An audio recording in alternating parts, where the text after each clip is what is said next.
ছেলেরা হচ্ছে হার্টলেস। ছেলেদের কাছে না মেয়েদের কোনো মূল্যই নাই, মেয়েদের ফিলিংস ছেলেদের কাছে খেলনা মনে হয়। ছেলেরা মেয়েদের মন নিয়ে খেলতে ভালোবাসে। আপনি নিজেও তো একটা ছেলে, আপনি নিশ্চয়ই কোনো না কোনো মেয়ের ফিলিংস নিয়ে আপনি খেলেছেন। আপনি বলেন, আপনি খেলেননি কোনো মেয়ের? অনেক বলছেন আপনি। আরেকটা কথা বলবেন, শুধুমাত্র ছেলেরাই মেয়েদের মন নিয়ে খেলা করে, আর মেয়েরা কিছুই করে না। দুধে তো তুলসী পাতা, আকাশ থেকে পড়ছে পড়িয়ে কিন্তু ফেরেস্তা, মেয়েরা কোনোদিন খারাপ হতেই পারে না। আপনি জানেন একটা ছেলের একটা মেয়ের পিছনে ঘুরতে ঘুরতে তার সোল ক্ষয় হয়ে যায়। একটা মেয়েকে ইমপ্রেস করা কত ডিফিকাল্ট। তারপর যখন একটা মেয়ে রাজি হয়ে যায়, সেই দিন থেকে একটা ছেলে আরো প্রেশারে পড়ে যায়।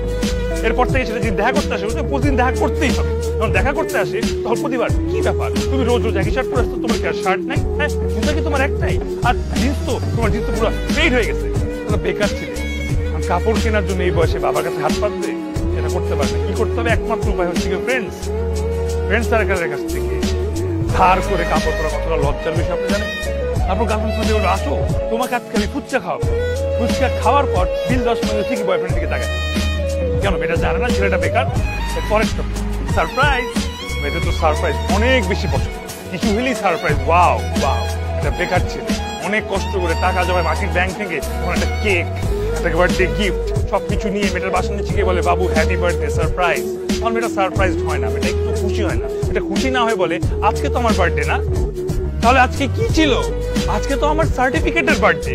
তাহলে তুই সার্টিফিকেটের বার্থডে কেন তোর ফেসবুক আর ইনস্টাতে রাখিস? এখানে শেষ না তো, বুকটারও বেশি ফাটে কখন জানেন? যখন বলে, বেবি ভালো হয়েছে, আমার তো আজকে না বার্থডে, আমার রিয়েল বার্থডে 2 দিন পরে। তখন কিন্তু তোমার ট্রিট দিতে হবে। আমার সব বান্ধবীদের আমি দাওয়াত দিচ্ছি। আরে একটা বেকার ছেলে, ও আবার ট্রিট দিবে? তখন একটা ছেলে চাকরি পায় না, চাকরি পিছনে পাবে কিভাবে সে? কারণ সারাদিন তো তার সময় পার হয়ে যায় মেয়েটাকে সময় দিতে দিতে অনেক কষ্ট করে। যখন মামা চাচা আর হাত ধরে চাকরি ইন্টারভিউ ম্যানেজ করে, ঠিক সেই দিনই মেয়েটা বলবে, আজকে বাবু আমার খুব মন খারাপ, সারা কিছু না একটু ফোনে কথা বলতে পারবা? একটা দায়িত্ববান বয়সী হিসেবে সারা রাত ফোনে কথা বলতে বলতে পরের দিন ইন্টারভিউ দেওয়ার সময় উঠতেই পারবে না। ইন্টারভিউ দিলেও কোনোভাবে টেকার উপায় থাকে। এত কিছু করার পর 3 বছর পর যখন এই মেয়েটা এসে বলে, তুমি তো বেকার, তোমাকে কেন আমার বাবা মেনে নিবে? আমার বাবা একটা লন্ডনে এস্টাবলিশড একটা ছেলে চাই। ওরকম একটা ছেলে পেয়ে যখন 1 মিনিটের মধ্যে রিলেশনশিপ শেষ করে চলে যাবে আর শুধু বলবে, সরি আমাকে মাফ করে দিও,